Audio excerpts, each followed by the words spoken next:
ophthalmology, nuances in neuro-ophthalmology. So this session aims to cover the basics of neuro-ophthalmology, and these are cases we see all the time.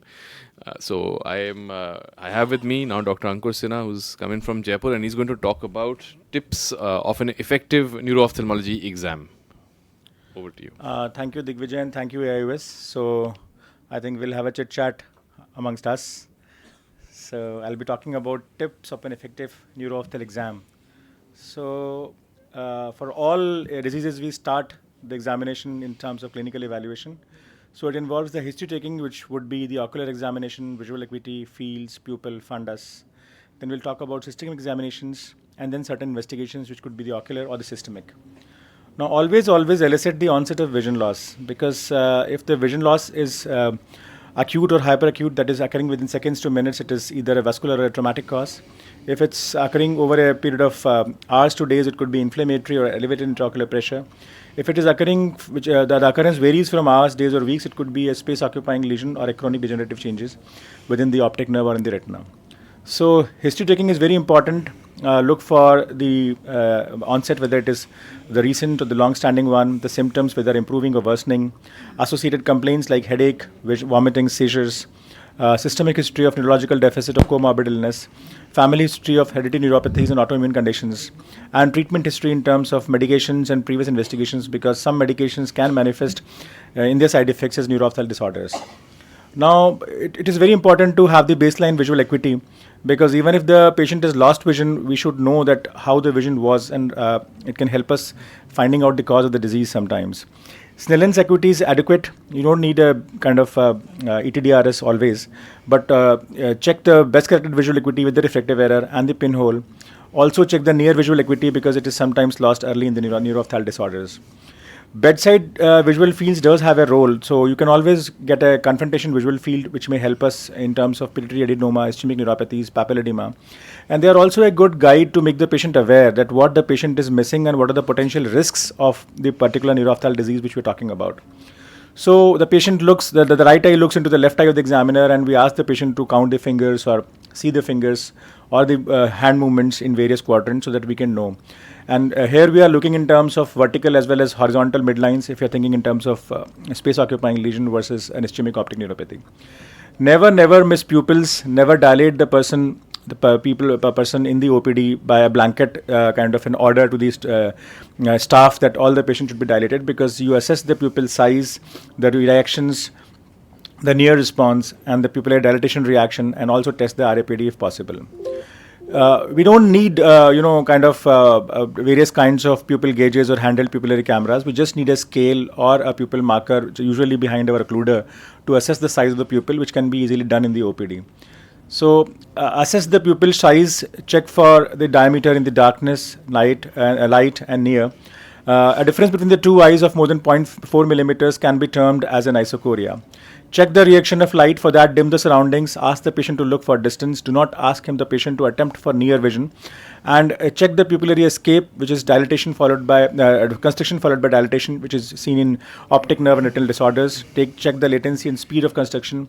Also check the consensual light reflex.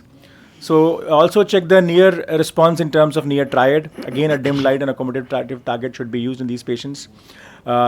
Check for the reflex dilatation, which could be a dilatation to a painful stimulus or a sudden noise.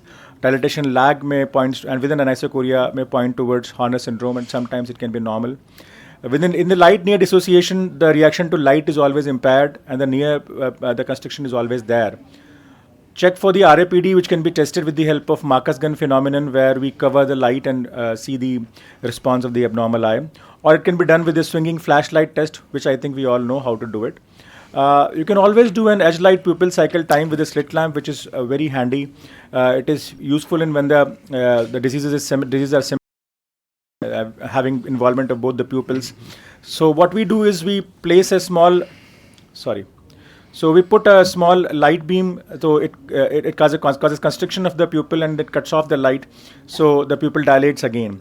So calculate the number of cycles in 1 minute and check for each cycle time. So if it is longer than 954 milliseconds, it is definitely abnormal. To do a pharmacological testing to check for the supersensitivity with the diluted pilocarpine, a pilocarpine to look for pharmacological blockade, cocaine or apaclonidine for sympathetic effects, phenylephrine or hydroxyamphetamine for postganglionic sympathetic effects. So they are always handy and available to us.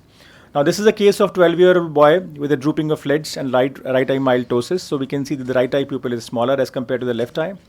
And the patient was diagnosed as Horner syndrome, and this is the MRI thorax. So here we can see a large paraspinal mass, which turns out to be schwannoma. The patient undergoes surgery for the same. So this is another case where we can see that the left eye pupil is dilated and it is abnormal. So it's a 48-year-old male who comes with anisocoria where the left eye pupil is larger as compared to the right eye. And we see the direct reaction to the light. So when we shine the light here, it constricts absolutely fine. But when we shine the light to the left eye, it doesn't constrict so well. So probably we are dealing with a left eye abnormality of the pupil. We check the consensual light reflex. I had put a small light on this side because so that we can see the reactions when we are trying to record. So when we shine the light in the left eye, the right eye does constrict. So and when we shine the light in the right eye, the left eye doesn't constrict. So there is a problem probably with the efferent pathway of the left eye. So, and on the slit lamp, when you measure, when you record the movements, so this is more like vermiform movements of the left eye as compared to the concentric movements of the right eye. So you can see there's a little bit of time which is required to constrict the left eye pupil. And this is the presentation when the pupil is dilated, and this is after reading. So the near reflex is working, but the right light reflex is not working in this patient. So he's diagnosed as Aries pupil and was given asymmetric near ad because this was his complaint. He did not have significant photophobia, but still a photochromatic glasses was offered if in case he has significant light intolerance in the day-to-day activities. So fundus examination is important. It should be done after noting the pupillary reflexes. Do a direct ophthalmoscopy, slit lamp examination. Always perform in direct ophthalmoscopy so as to know the whole picture of the retina, because sometimes you can have disc edema because of peripheral retinal diseases, which has to be ruled out. Systemic examination is a must because at times you have a very high blood pressure and the patient is presenting because of grade 4 hypertensive retinopathy with disc edemas. So check the pulse, BP, check for the CVS, respiratory dysfunctions, abdominal, and above all neurological dysfunctions. If possible, do a full neurological examination in terms of gait, orientation, attitude, cranial nerves, motor system, and the sensory system. Cerebral system should not be missed out, and if you're not confident, you can always take the help of a neurologist.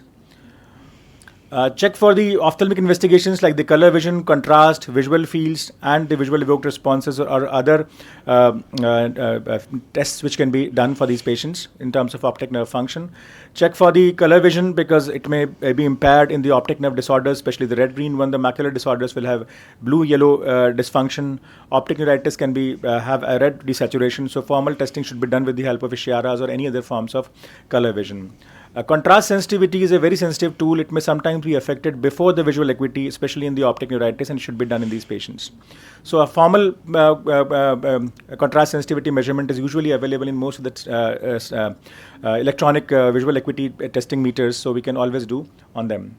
There's a role for systemic investigations, and there is a whole plethora of tests. So based upon the signs, symptoms, and what you expect, order specific investigations rather than asking for a blanket investigation of each and everything.